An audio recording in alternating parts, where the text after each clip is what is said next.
Cato and the Late Show Band, everybody.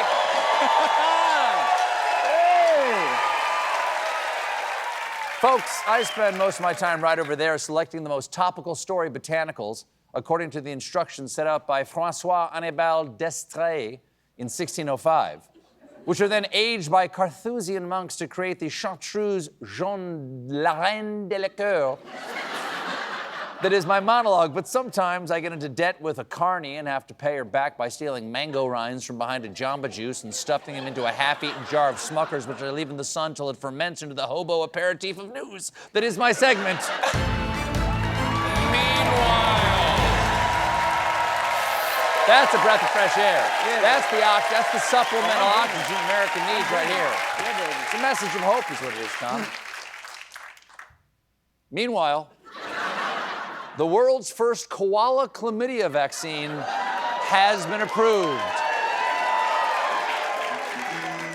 Finally, said creepy Daryl, who is banned from the zoo for reasons he'd rather not get into right now.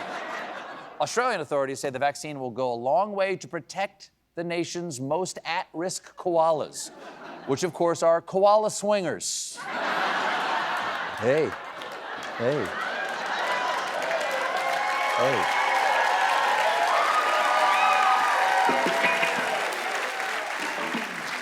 Hey, my koala wife and I saw you across the forest, and we like your vibe. Would you care to join us for some eucalyptus?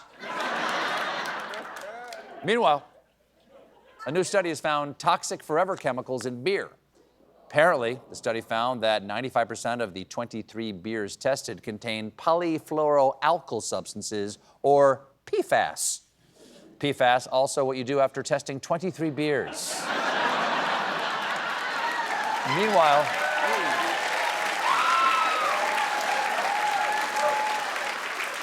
Meanwhile, this bizarre fish has 8 rows of forehead teeth, which it uses during sex. Hey, bizarre? No sex shaming.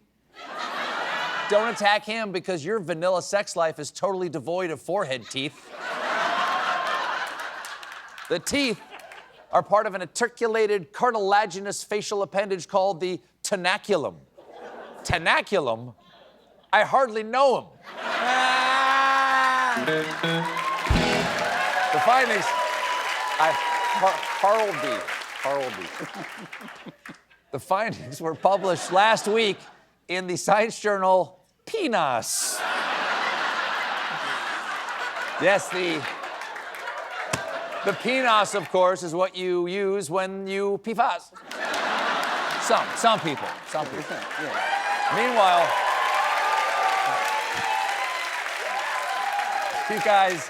you guys are a cheap date.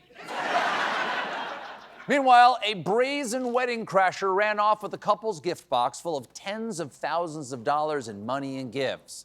Oh, sure, he's happy now. But wait till he realizes he has to write 300 thank you notes. Meanwhile, in Bavaria, a doorbell prankster that tormented residents of German apartments turned out to be a slug that had been sliding up and down the bell plates.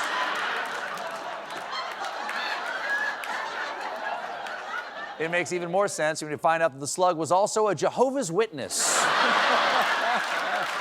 Do you have a moment to talk? Wow. Excuse me. Do you have a moment to talk? At first, residents suspected this was a so-called Klingelstrich, or bell prank, as sometimes popular pastime among German youths. German youths. They love all the fun stuff like pranks, making the disco, and historically, that is all. One resident described the experience saying, "When the bell rang, I thought it might be the kids from the abandoned house over the road." Is that what counts as a feel-good story in Germany? I thought it was the children from the abandoned house, or perhaps the old widow who wanders the streets at night, howling and weeping for her dead lover. But it was just a slug awakening us through the banal dread of a commodified life. Anywho, we poured salt on him.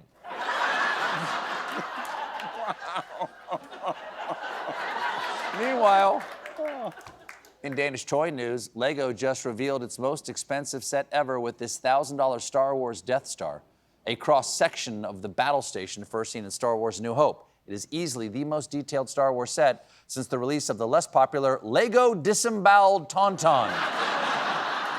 We'll be right back with Usher, everybody.